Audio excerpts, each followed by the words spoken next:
Bom dia, gente. Hoje a gente vai falar sobre respiração anaeróbia, que é o segundo processo de metabolismo energético que a gente já tem comentado aí nas nossas últimas aulas. Tudo bem? Primeiro de tudo, gente, vamos começar com o significado do nome, anaeróbia, tá? Ana é o prefixo que a gente sempre usa quando a gente quer dizer negação, que é o contrário, que não ocorre sem alguma coisa. E aeros é ar, bio, vida. Então, se a gente fizesse uma tradução literal de anaeróbia, seria a vida que ocorre sem a presença de ar. No caso aqui não é bem o ar, mas sim o oxigênio. Tudo bem? Então vamos lá. O que é a respiração anaeróbia? É todo o processo metabólico de produção de ATP, de produção de energia por células de seres vivos, em que o aceptor dos íons hidrogênios liberados durante a degradação da glicose não seja átomos de oxigênio, não seja moléculas de oxigênio, desculpem. Então esses aceptores eles vão ser qualquer substância química diferente do oxigênio, tá? Como assim aceptor de íons hidrogênio, pessoal? Toda vez que ocorre a degradação de moléculas orgânicas dentro das células, como é o caso especial da glicose, observem aqui, ocorre liberação de íons hidrogênios. Esses íons hidrogênios vão sendo liberados da molécula de glicose à medida que ela vai sendo reduzida. Tá? Essa molécula de glicose, quando ela libera íons hidrogênios, esses íons hidrogênios, se eles se acumularem nas células, eles têm o potencial de causar acidose celular. Ou seja, eles vão fazer com que o pH da célula ele seja diminuído, aumentando a acidez do meio intracelular, e isso é danoso à célula. Por isso, esses íons hidrogênios eles precisam ser captados, eles precisam ser armazenados em determinadas substâncias. No caso da respiração anaeróbia, a molécula responsável por captar e ser o armazenador, ou seja, aquele que vai ser o aceptor final, aquele que vai ficar com os íons hidrogênios produzidos durante essa degradação da glicose, não é o átomo, a molécula de oxigênio, tá? Nesse caso aqui, da respiração anaeróbia, esses aceptores eles podem ser íons sulfatos, íons nitratos, íons carbonatos, ou até mesmo alguns compostos orgânicos, como ocorre no caso da fermentação. Tá? Em geral, o rendimento energético de todo o processo anaeróbio ele é muito baixo, bem menor do que da respiração aeróbia, que ocorre na presença da mitocôndria, tá? E também do gás oxigênio. E essa via metabólica que vai ser responsável pela degradação do composto orgânico, ela varia bastante de um organismo para outro, tá? Mas muito esse mecanismo de degradação de compostos orgânicos na ausência do oxigênio, ele também é bem importante na manutenção dos ciclos biogeoquímicos. Por exemplo, os sulfatos, quando eles são os aceptores finais dos íons hidrogênios, eles participam do ciclo do enxofre. Quando um micro-organismo ele faz respiração anaeróbia utilizando alguns nitratos como aceptor final de íons hidrogênios, ele participa dos ciclos do nitrogênio. E essa ciclagem dos nutrientes na natureza ela é muito importante para todos os organismos vivos. Tá? E a gente vai dar uma atenção especial aqui a um dos principais mecanismos de respiração anaeróbia, que é o processo da fermentação, tá, gente? Só não confunde, tá? Fermentação com respiração anaeróbia. São dois processos muito parecidos. A fermentação ela é um tipo de mecanismo anaeróbio. Não quer dizer que toda respiração anaeróbia consequentemente seja fermentação, tá? Então aqui a gente tem uma imagem mostrando os principais caminhos de fermentação, os principais caminhos de degradação de um composto orgânico na ausência de oxigênio e que vão ser classificados como fermentação, tá? A gente vai falar sobre eles com mais detalhes mais para frente. O que é essa fermentação então, gente? A fermentação nada mais é do que a degradação dos compostos orgânicos, onde a substância final formada, a substância que vai ser o aceptor final dos íons hidrogênios, ele será uma molécula orgânica. Em geral, ele vai ser ou o álcool, o etanol, né, o álcool etílico, ou o ácido acético. O ácido lático, tá? Essa fermentação, ela tem importância bastante variada aí para várias situações do nosso cotidiano, várias situações práticas nossas, tá? mas em geral ela ocorre de uma maneira bem específica em micro-organismos como fungos, bactérias, e também pode ocorrer no nosso organismo, principalmente nas nossas células musculares, em condições específicas, tá? Como no caso de um exercício muscular intenso. Então, na fermentação, as moléculas de glicose elas vão ser degradadas até ácido pirúvico, né, ou piruvato, como a gente já viu isso lá na respiração aeróbia. Só que esse ácido pirúvico ele não vai entrar na mitocôndria para sofrer a segunda e a terceira etapa da respiração aeróbia.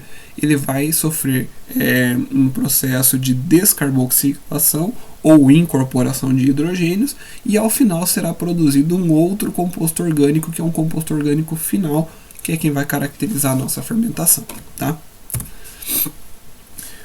Antes da gente falar sobre os diferentes tipos de fermentação, é importante também a gente entender a classificação que a gente dá para os organismos vivos de acordo com a forma como ele realiza o seu metabolismo energético, tá?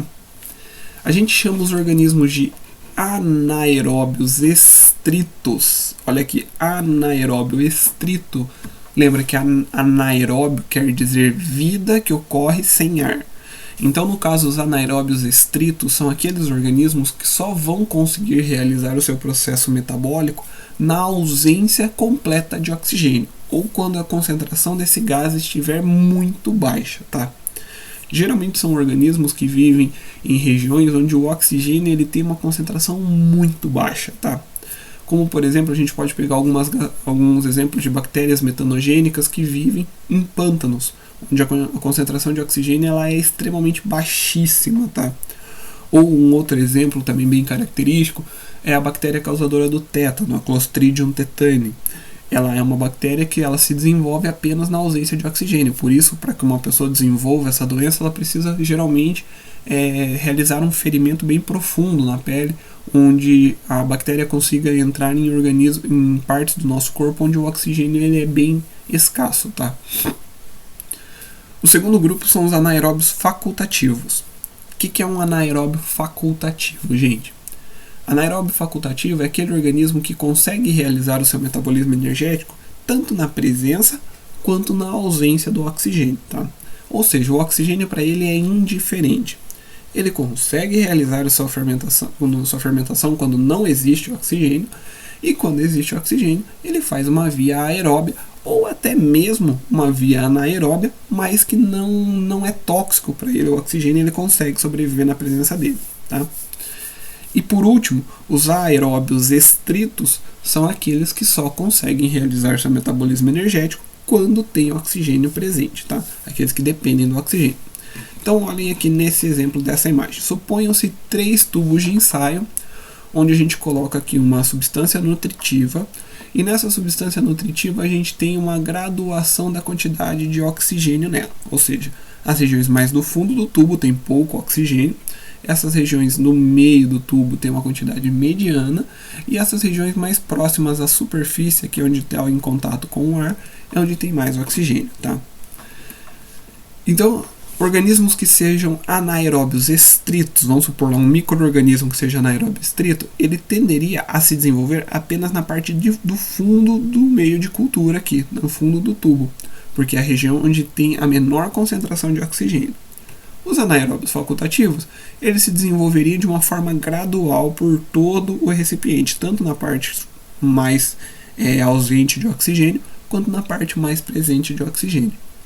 E já os aeróbios estritos, eles só se desenvolveriam na região onde tem grande presença de oxigênio, beleza?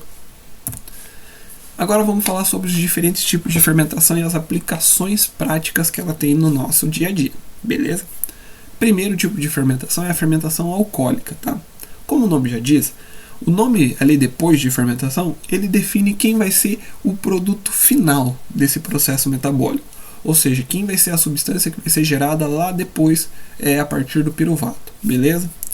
Na fermentação alcoólica, esse produto final é um álcool, mais especificamente o etanol, ou álcool etílico, tá?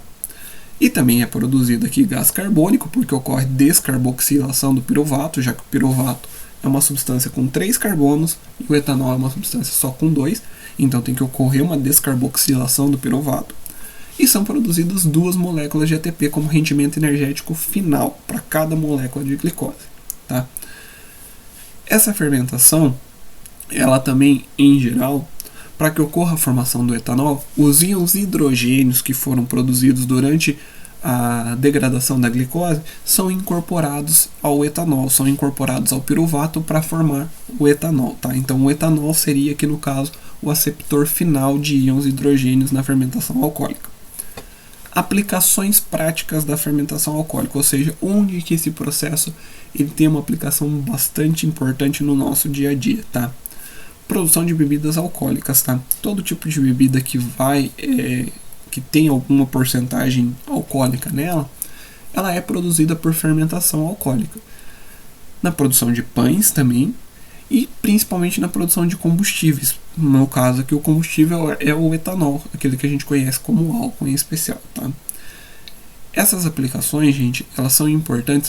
Por exemplo, a produção de bebidas e de pães, ela já é conhecida desde tempos muito remotos aí. Por exemplo, o vinho já é relatado, a produção de vinho há mais de 5.000 anos atrás, tá?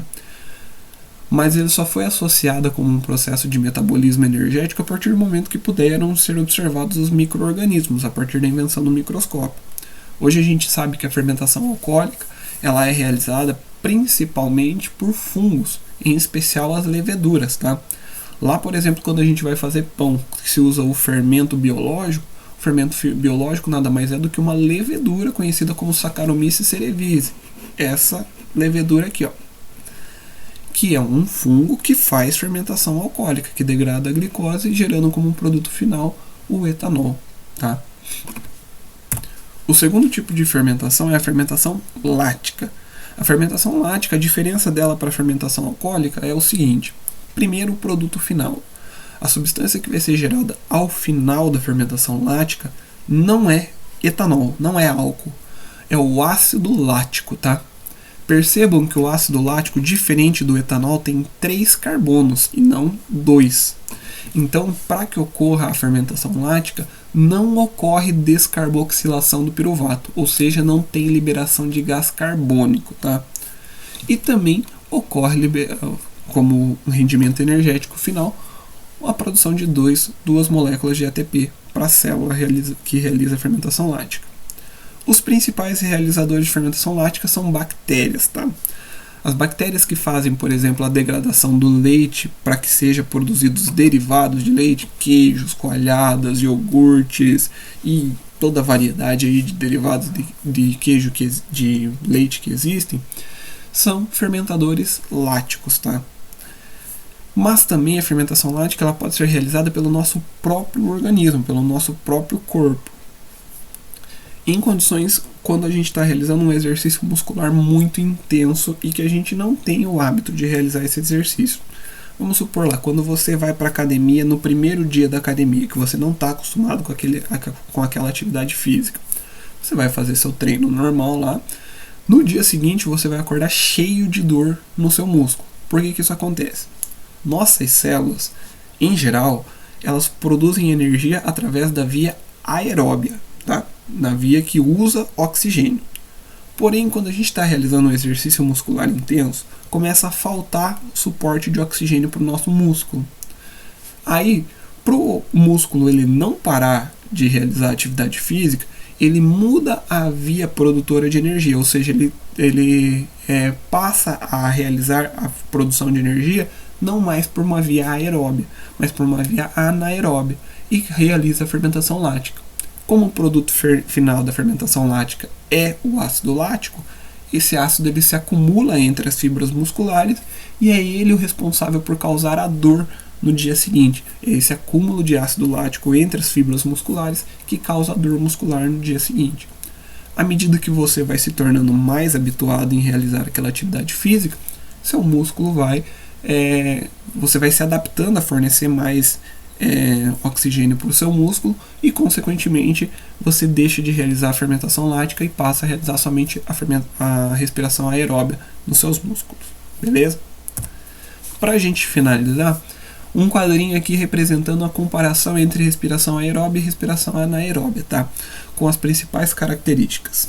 A gente falou lá na aula anterior, Na respiração aeróbia, ela só ocorre na presença de oxigênio, porque para que ocorra ela, o oxigênio é o aceptor final de íons hidrogênios para formar moléculas de água no final. E o rendimento energético ela varia bastante, mas em geral é entre 36 e 38 moléculas de ATP. Tá? Na respiração anaeróbia, já falamos que ela só ocorre na ausência de gás oxigênio. O aceptor final dos íons hidrogênios é um íon inorgânico, que pode ser sulfato, nitrato ou carbonato. E o rendimento energético ele também varia bastante dependendo do organismo que está realizando e da via metabólica usada. Porém, ela é sempre menor do que a respiração aeróbia, bem menor do que a respiração aeróbia.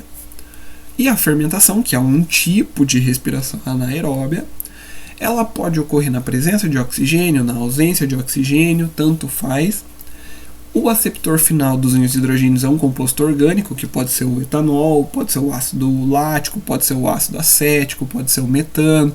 Tem várias vias de fermentação, a gente falou de duas, mas tem muitas outras, tá? E o rendimento final em produção de energia para a célula é 2 moléculas de ATP para cada molécula de glicose. Então é um rendimento energético extremamente baixo. Por isso, geralmente, organismos anaeróbios eles são restringidos o seu crescimento por causa da via metabólica que eles usam para a produção de energia.